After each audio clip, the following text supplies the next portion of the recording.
እንደምን ቆያችሁ የተከበራችሁ ቤተሰብ። አደይ ቀጣይ ክፍል ለሊ የተሻላት ይመስላል።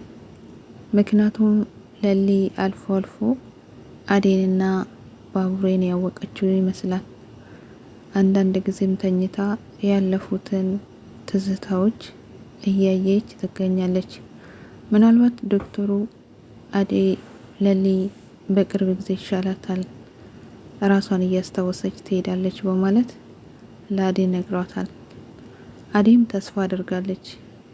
ባቡሬ ግን አንዳንድ ጊዜ ለሊ እስከ መቼ ነው? ለሊ እኮ በቃ ታማለች፣ ቤኪ ብላ ስትጠራኝ ያስታወሰች መሰለኝ ብሎ ከፍቶት ነበር። አደይ ግን አይዞክ፣ በቅርቡ ወደ ራሷ ትመለሳለች፣ አንተ አታስብ፣ ቀስ እያለች እየተረጋጋች ታስታውሳለች በማለት ባቡሬን አረጋግተዋለች።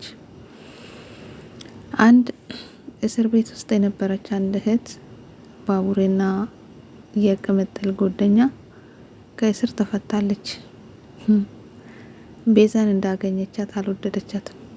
ቤዛ መንገድ እየተራመደች እሷንም ወርውራ የሆነ ቦታ ላይ ጥላት ሄዳለች። ዶክተሩ ቤዛን እየፈለጋት ይገኛል። ዳይመንድ ግን ስራዋን እያወቀ ወይስ ዳይመንድ በደንብ አልሰማም? ቤዛን አግኝቷት ነበረ። ቤዛም ዳይመንድ ስታገኘው ተነስታ ሮጣለች። ዳይመንድ ማይቶ እምባላይ ያልፏታል። ምናልባት እንደዚህ በጥብቅ ትፈለጋለች ብሎ ስላላሰበ ይመስለኛል። የአቤ አስፈራር ወይንም ደግሞ የአቤ ጠላት ዳይመንድ ዛሬ ደርሶበታል። ምክንያቱም ከዚህ በፊት ለሊን ያሳገታት ወይንም ለሊን የሚፈልጋት ገጀራው ዳይመንድ ያውቀዋል።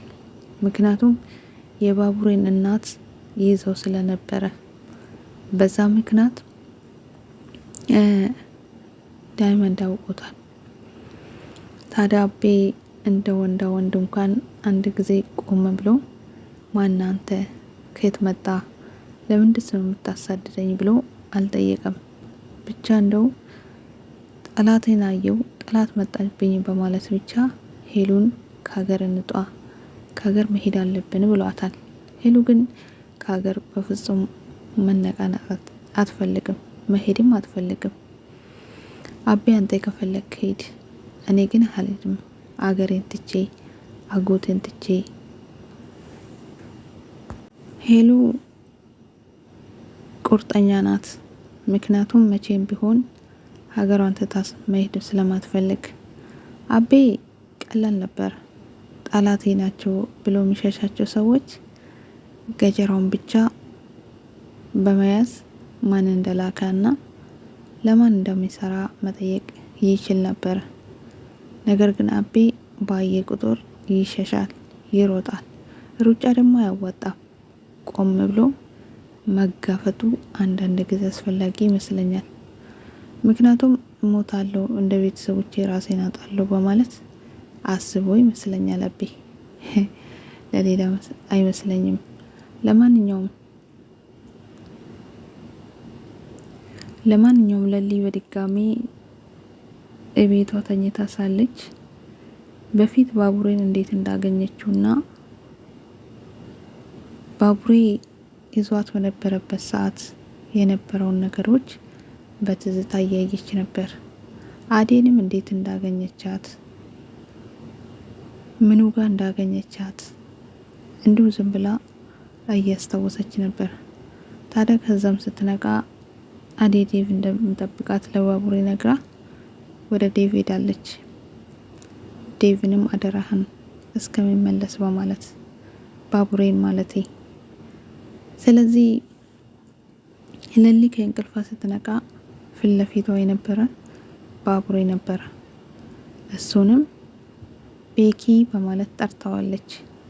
ምናልባት ለሊ በተደጋጋሚ እንደዚህ ነገሮችን ማስታወስ ከቻለች በቅርብ ጊዜ ወደ ራሷ ትመለሳለች ብዬ አስባለሁ።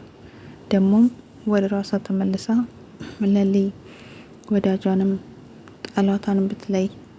ምክንያቱም እስከ ዛሬ ድረስ ከሷ ያልተቋረጡና የትም ቦታ ያልተዋት ባቡሬ፣ አደይ እንዲሁም ማዘሯ።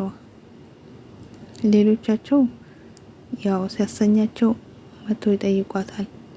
ነገር ግን እንደ ባቡሬና እንደ ለሊ እንደ አደይ የሆነላት የለም። ለሊ ይሄን ሁሉ ብታየው ምን ትል ይሆን? ውድ ቤተሰብ ቪዲዮን ከወደዳችሁ ላይክ አድርጉ። መልካም ቆይታ ይሆንላችሁ። ምናልባት ለሊ ቀጣይ ላይ በደንብ ቤኪና ባቡሬን አውርታ ምን እንደሆነችና እነሱ እስከዛሬ ድረስ እሷን እየጠበቁ አጠገቧ ጋር እንዳለ ለሊ እንደው ብታቅና ብታይ በጣም ደስ ይላል። ቀጣይ እንጠብቃታለን። ውድ ቤተሰብ መልካም ቆይታ